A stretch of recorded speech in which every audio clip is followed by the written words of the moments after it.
Hello and welcome back to our channel. Today we will be talking about conversational analysis with a specific focus on turn taking. We will be looking at the most common patterns that emerge while examining turn taking. Let's have a look at them. The first one we will look at, it's called transition relevant place, TRP. First of all, we have to say that turn taking in conversation is not arbitrary. Rather, it follows certain points where it is more appropriate for a speaker to transition to the next speaker. So these transition points are called transition relevance places.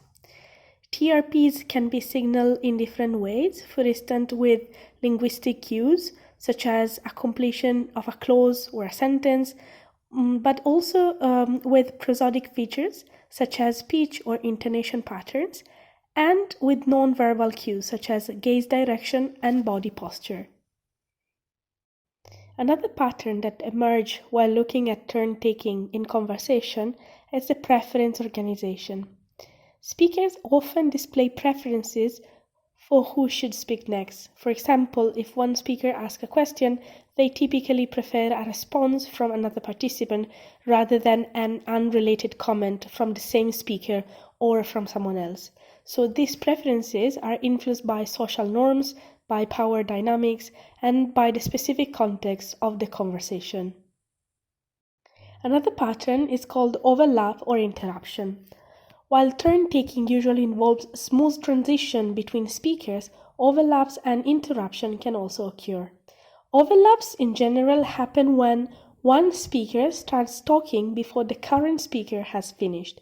Instead, interruption occur when one speaker intentionally interrupts another one to take the floor. Conversational analysis study how speakers manage overlaps and interruption to maintain the flow of the conversation and also manage social relationships. When an overlap occurs, participants employ various strategies to resolve them and to negotiate turn transitions. These strategies may include pausing to allow the current speaker to finish, repeat or emphasize one's own utterance to claim the floor, or also using non-verbal cues to signal readiness to speak.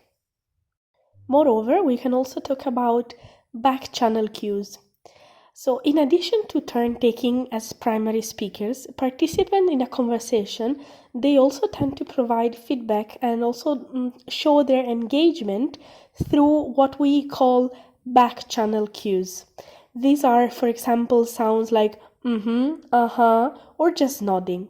These cues signal acknowledgement and encouragement without necessarily seeking a turn to speak. Another very common pattern is called the repair sequence.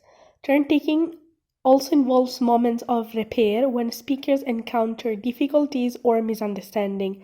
For example, if a speaker's turn is unclear or if another participant fails to respond appropriately, the conversation may involve repair sequences where speakers clarify, repeat, or rephrase their contribution to ensure a mutual understanding. Thank you very much for having watched this video. Stay tuned for more.